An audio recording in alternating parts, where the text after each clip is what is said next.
Hi everyone and welcome back to the channel. I've just popped on very briefly because I wasn't actually intending to make a video this morning because I'm still feeling quite under the weather with the cold, although a bit better than I was yesterday. I had planned to make another video in the Tarot to the Nines series today, because we're up to number 9 now, and I might get to that. I might get to that after lunch, but in case I don't, I thought I would just pop on and do a very quick video because yesterday's video, which was my video on my resilience tarot spread, had just had such a positive response. A number of you contacted me and said how much you enjoyed it and how some people have already tried it and found it very helpful, and some are going to try to do it. So it just got me to thinking really about whether there were any other spreads that I wanted to share with you. And that particular spread, the resilience spread, also got me thinking about the subject of self-compassion, because it occurred to me as I was going through the process of designing that spread and thinking about it afterwards, that one of the key components of resilience when we're going through difficulties or when we're just trying to draw on our inner resources is to recognize the need to be compassionate with ourselves and not beat ourselves up if things aren't perfect and if we aren't necessarily coping with things as well as we might like to be, because then of course it can become a vicious circle that we are in a difficult situation, then we feel bad about how we're dealing with it and we beat ourselves up about it, and then that just makes things a lot worse. Certainly makes it harder for us to cope with the situation and may even make the situation itself a bit worse. So that got me thinking about the subject of self-compassion.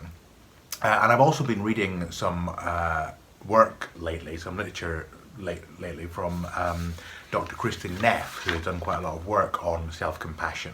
I'll link some of her resources below. She's written some books on the subject and has a new one coming out fairly soon. And she has identified 3 components of a self-compassionate approach, and that really got me thinking about those components, and I've actually turned them into a tarot spread. So let me just run through with you what the 3 components are. Then I will go through the outline of the spread, and then I will turn the camera around and we'll do a little bit of a sample reading. So the 3 elements of self-compassion as outlined by Kristin Neff, and I'm reading this from a website, I'll link this link below so you can follow along, are number 1, self-kindness versus self-judgment. And what it says here is that self-compassion entails being warm and understanding towards ourselves when we suffer, fail or feel inadequate, rather than ignoring our pain or flagellating ourselves with self-criticism. Self-compassionate people recognize that being imperfect, failing and experiencing life difficulties is inevitable, so they tend to be gentle with themselves when confronted with painful experiences, rather than getting angry when life falls short of set ideals. And then the next component is common humanity versus isolation. And here it says, frustration at not having things exactly as we want is often accompanied by an irrational but pervasive sense of isolation, as if I were the only person suffering or making mistakes. All humans suffer, however. The very definition of being human means that one is mortal, vulnerable and imperfect. Therefore, self-compassion involves recognizing that suffering and personal inadequacy is part of the shared human experience. And then the third component is mindfulness versus over-identification. And the text here says, self-compassion also requires taking a balanced approach to our negative emotions so that feelings are neither suppressed nor exaggerated. This equilibrated stance stems from the process of relating personal experiences to those of others who are also suffering, thus putting our own situation into a larger perspective. It also stems from the willingness to observe our negative thoughts and emotions with openness and clarity, so that they are held in mindful awareness. Mindfulness is a non-judgmental, receptive mind state in which one observes thoughts and feelings as they are, without trying to suppress or deny them. So what I've done is I've taken these 3 components and I have given each of the components 2 places in a tarot spread, and then we finish with 2 summary cards or ally cards. So here is the self-compassion spread. Now I hope you can see that. Let me just put some paper behind it so it's maybe a bit clearer. That's a bit better. Now I'm not sure how clear that green is, so let me just put the light down. So here we have it. The first two cards relate to the issue of self-kindness versus self-judgment. So card number one, the question is, where do I unfairly judge myself? Card number two is, how can I be kinder to myself? So they're really read as a pair, and that relates to that first component, that first element of self-compassion, self-kindness versus self-judgment. So we explore what the judgment is first of all, and then we look at how we can be kinder around it. And then the next two cards, 3 and 4, relate to common humanity versus isolation, and it's the same process. We explore our isolation first, and then look at how we can build community and common humanity. So where am I isolated is card number 3, and then number 4, where may I find support and community? And then 5 and 6 relate to mindfulness versus over-identification. And again, we explore our over-identification, and then we look at how we can be more mindful. So number 5, where am I over-attached? And card number 6, how may I build mindfulness?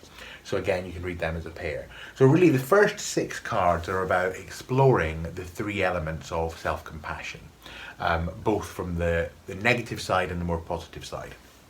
And then cards 7 and 8, these are ally cards. Now you'll remember, those of you who watched yesterday's spread, that what I suggested for the resilience spread was at the end of it you could choose an ally card, either by selecting one yourself or by drawing one randomly from either an oracle deck or from the Major Arcana of the tarot. So what I'm going to suggest here is that you do a bit of a mixture of both. So your first ally card, number 7, is a card that you choose from the Major Arcana of your tarot deck, or any tarot deck, based upon the sum of the numerical value of the cards that are in numbers 1 to 6. Now I'll show you what I mean in a second. That's the first one. And then the second one is you pick, either randomly or through choice, a card. Again, it could be from the Major Arcana of the tarot, or it could be from your favourite oracle deck. But that is an ally, an archetypal ally that will support you. So you've got 2 allies in terms of helping you to become more self-compassionate. So just to go back to number 7, the way that you would calculate this is you work out what the numerical value is of each of the cards in the spread before. So if you had the 3 of Pentacles, that would be 3. If you had the 7 of Wands, that would be 7. If you had the Page of Swords, then you take the court cards and numerical value of their progression in the deck. So pages are 11 because they come after the 10. Knights are 12, queens are 13, and kings are 14. So you take the numerical value of the court cards, the numerical value of any of the pip cards, and the numerical value of the Major Arcana cards, and you write them all down. Then you add them up. So you add the 3 and the 7 and the 11 and the 12 or whatever it is until you get a sum total. And if that sum total is already between 1 and 22, then that means you're already within the Major Arcana. And so let's say your sum total was 17, then your ally is the star card, because you're looking for the number in the Major Arcana that is the number of the sum. If the number is more than 22, then you cross sum until you get to below 22 or 22 or below. So let's say you do the sum and you get 47, then you add the 4 and the 7, so that's 11, and that tells you that your ally card for that card is Justice if you're using the Rider-Waite-Smith system, Strength if you're using the Marseille or Thoth systems. So in other words, you keep going and cross-summing until you get to a number between 1 and 22. And if you get 22, then obviously that would be the Fool, unless you're using a deck that actually has other numbered cards. So I hope all of that makes sense. In case it didn't, I will do a quick run-through sample reading so you get a sense of exactly what I'm talking about. Okay, so here we are with a sample spread, well, a sample reading based on the self-compassion spread. Just a reminder of the places. Where do I unfairly judge myself? How can I be kinder to myself? Where am I isolated? Where may I find support and community? Where am I over-attached? How may I build mindfulness? And then here we have the ally card, which is based on the sum of the numbers of all those cards and drawn from the Major Arcana of any tarot deck. It could be the same one you use here or a different one, as I've done here. And then an Oracle card, which I have chosen. You could either select it with the cards face down, or you could go through a favourite Oracle deck and choose a card, and that's what I've done here. The decks I'm using, by the way, this is the Yolanda Tarot, and I've done a walkthrough of this on my channel. In fact, I've done a walkthrough of all of these, so I'll link those below. This is Yolanda Tarot, also known as the Swedish Witch Tarot in an earlier incarnation, and I believe this one's coming out again soon, so I'm looking forward to that. Here we have the Chrysalis Tarot, which is a rather unusual one. And here we have the Green Wheel Oracle.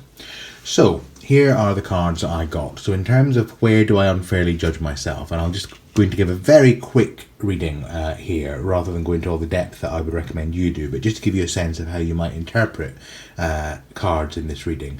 So where do I unfairly judge myself? Here we have the King of Wands. The thing that immediately springs to mind there is a notion that perhaps I judge myself as needing to be in a kingly position in relation to my creativity sooner than I'm ready to be. So do I judge myself as needing to aspire to this unfairly? And if so, how can I perhaps reframe my my experience of where I'm meant to be? And hopefully this card will illuminate that. So here we have the Ace of Wands. What that would say to me is that, you know, actually, yes, in the sense of judging myself as needing to be rather advanced in terms of my skills and passion and creativity, perhaps I need to remind myself that it's okay to be at the beginning of the process. I can be kinder to myself by allowing myself to be at the beginning, to have that beginner's mind, and to just allow myself to be where I'm at, rather than worrying about being where I'm not. Where am I isolated? Here we have the Two of Cups. The Two of Cups instantly, of course, speaks about relationship, emotional relationships. So there's something there about perhaps isolation might be coming from a relationship situation, or lack of attention to a relationship. So a question I would ask myself, and would go into in more detail if I was doing this reading in depth, would be, is there a place where in my intimate relationships, and it doesn't have to be your loving relationship, although obviously that's an obvious one, but any intimate relationships, am I engaging in them fully, or am I feeling isolated from them? Where may I find support and community?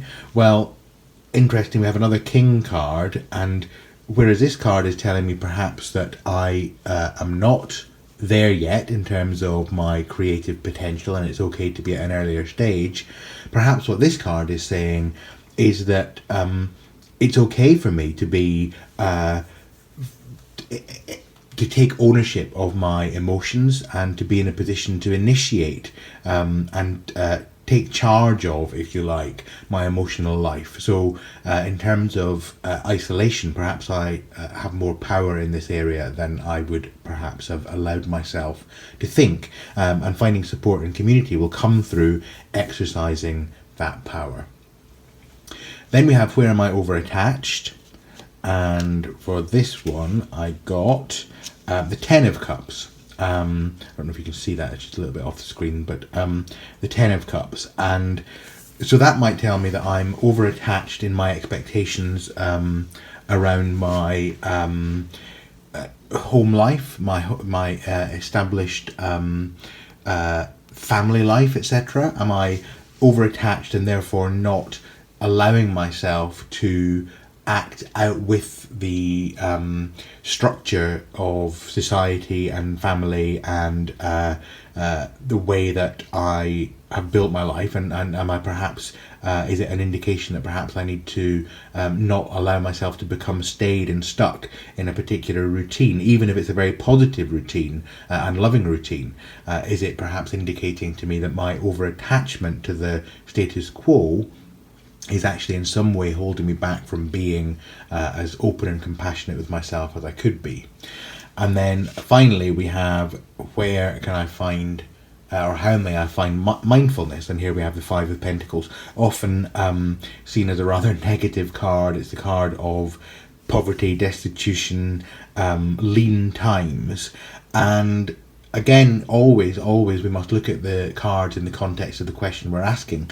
So this isn't saying you're going to experience lean times. It's I'm asking, how may I build mindfulness? And perhaps what this is saying to me is being mindful of, really what I need to get by. Maybe my expectations in terms of what I need to get by are higher than they need to be, and it's possible to survive on a lot less than I expect. Or maybe I need to be mindful of allowing myself to drift into an impoverished state. Again, in this kind of reading, you would need to think about your own context, you need to think about your own situation, and perhaps spend some time journaling and sitting with the cards to really explore them fully. Then, of course, what you would do is you would read these cards in pairs, and that would add a bit more richness. Now, needless to say, I had drawn these cards before and I had added them up, but just to remind you how this works in terms of picking your ally card, your first ally card is you add up the numbers. So kings are 14, so ace takes us to 15, and then cups takes us to 17. Then we have another king, so that's 24, so that's a 27 plus 4, that's 31. And then we have the 10 of cups, 41, and then 5 of pentacles, so that takes us to 46. That's 46, it's not within the major arcana, so we add those numbers together, 4 and 6, and that gives us, of course, 10. And that is the Wheel of Fortune. Now, I could, of course, have used the Yolanda Tarot because the Wheel of Fortune doesn't appear here, although even if it did, you could do that. So you could use the same tarot deck if you only have one. That's not a problem. But just out of interest for you, as much as anything else, I have used the Crystalist, and so I'm using the Wheel of Fortune. So that's my first ally.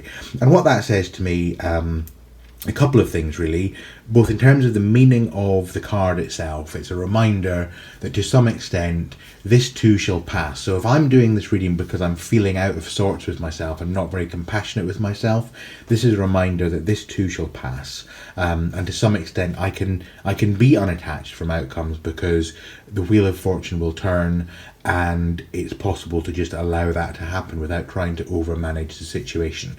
If you look then also at the image on the card, and this will obviously be dependent on the deck you use, I see there goddess imagery, I see nature imagery, I see the notion of offerings to something greater than myself. So perhaps this reminds me from an ally point of view that there are bigger and higher forces that are my allies in this situation, and that's a helpful thought. And then finally, the Green Wheel Oracle. I went through the Oracle and picked a card that I thought was appropriate to the situation I'm in relation to this reading, and I chose the Owl because for me the owl, of course, symbolises wisdom, and also I think there's a great power in the image of the owl with its amazing spread of wings and its piercing eyes, and the fact that it is a creature of the night, and I just love that kind of aesthetic. So I picked that for those reasons, and you of course would pick your oracle cards for any reason that fitted you. So that's a very quick canter through this spread.